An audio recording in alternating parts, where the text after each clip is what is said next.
মাত্র 10 টাকা দামের গুঁড়া দুধ দিয়ে কিভাবে একেবারেই দোকানের মতো পারফেক্ট মিষ্টি দই তৈরি করবেন সেই রেসিপিটি আজকে আপনাদের সাথে শেয়ার করছি। আর এই সম্পূর্ণ দইয়ের রেসিপিটি যদি দেখেন আর কোনো রকম মাটির ভার কিংবা ওয়ান টাইম কোনো রকম প্লাস্টিকের কোনো কাপ লাগবে না, ঘরে থাকা যে কোনো স্টিলের বাটিতে এই দইগুলো অনায়াসেই তৈরি করে নিয়ে ফেলতে পারেন। যারা দই তৈরি করার ভয়ে দই তৈরি করেন না, আজকের এই রেসিপিটি শুধু তাদের জন্য। এখানে আমি ডাইনো 10 টাকা দামের 3 প্যাকেট গুঁড়া দুধ নিয়ে নিয়েছি। এখন একটি মিক্সিং বুলে 3 প্যাকেট দুধ আমি এখানে নিয়ে নেব। দুধটাকে এখন অল্প অল্প পানি দিয়ে খুব ভালো করে মিশিয়ে নেব। আর দেখতেই পাচ্ছেন আমি যে কাপ নিয়েছি সেই কাপে 3 প্যাকেট দুধের জন্য আমি এখানে 3 কাপ পানি দিয়ে মিশিয়ে নেব। খুব ভালো করে যখন এটাকে মিশিয়ে নেওয়া হবে, এখন এটাকে আমি একটি প্যানে ঢেলে নেব। আর আজকের এই দইটা আমি কোনো রকম ক্যারামেল তৈরি করার ঝামেলা ছাড়াই করব। সম্পূর্ণ ভিডিওটি দেখলে আপনি খুব সহজেই কিন্তু রেসিপিটি বুঝতে পারবেন। এটাকে সম্পূর্ণ ঢেলে নেওয়ার পরে 2 থেকে 3 মিনিট খুব ভালো করে জাল করে নেব।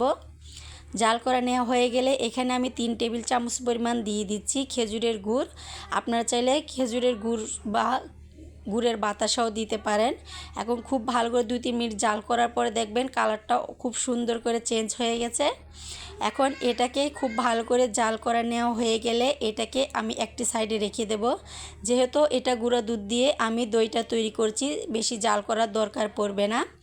এখন এখানে যে মেন উপকরণটি সেটি নিয়ে নিচ্ছি। একটি বাটিতে আমি 4 চামচের 1 চামচ কর্নফ্লাওয়ার আর অল্প কিছুটা পানি দিয়ে মিশিয়ে নিচ্ছি। এই কর্নফ্লাওয়ার দেওয়ার মিশ্রণটার দুইটি উপকার হবে। একটি হবে দইটা খুব সুন্দর করে দোকানের মতো তাড়াতাড়ি বসবে, আর এই দইটা খুব সুন্দর করে ঘন হয়ে যাবে। খুব ভালো করে মিশিয়ে এখন এখানে আমি আগে থেকে পানি ঝরিয়ে রাখা 3 টেবিল চামচ পরিমাণ দই বীজ নিয়ে নিয়েছি। এটাও আমার ঘরে থাকা দই বীজ। আর দুধটাকে এখন একেবারে আঙ্গুল ডুবিয়ে সহ্য করার মতো হলে এখানে আমি দই বীজটা দিয়ে খুব ভালো করে মিশিয়ে নেব। আর 2-3 মিনিট খুব ভালো করে এটাকে মিশিয়ে নিতে হবে। আর এ পর্যায়ে একটা জিনিস খেয়াল রাখতে হবে, দুধটা যাতে বেশি পরিমাণ গরম না থাকে, আঙ্গুল ছোঁয়া অবস্থায় হলেই হবে। এখন এই দইটা তৈরি করার জন্য এখানে আমি একটি স্টিলের বাটি নিয়েছি। এখানে কিছুটা দই বীজ খুব ভালো করে মিশিয়ে নিচ্ছি। যারা নতুন তারা কিন্তু খুব সহজে এভাবে দই বসিয়ে নিতে পারেন, আর দইটা খুবই সুন্দর করে পারফেক্টভাবে বসবে। এখন একটি ছাঁকনি দিয়ে আমি খুব সুন্দর করে দইয়ের মিশ্রণটাকে ছেঁকে নিচ্ছি। এতে করে কিন্তু দই মিশ্রণটা খুব সুন্দর করে স্মুথ হবে। আর যখন আমি দইটা তৈরি করব আপনারা দেখেই বুঝতে পারবেন দইটা কতটা স্মুথভাবে তৈরি হবে। এখন এটাকে আমি একটি পাত্রে নিয়ে ঢাকা দিয়ে এটাকে 10 থেকে 12 ঘন্টার জন্য ঢেকে রেখে দেব।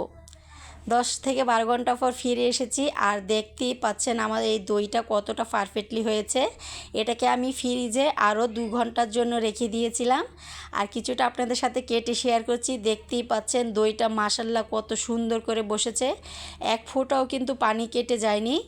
আজকের এই রেসিপিটি যদি আপনাদের ভালো লেগে থাকে আমার চ্যানেলটি সাবস্ক্রাইব করে পাশে থাকা বেল আইকনটি অবশ্যই ক্লিক করে রাখবেন। আর রেসিপিটি কেমন লাগলো অবশ্যই কমেন্ট বক্সে জানাবেন।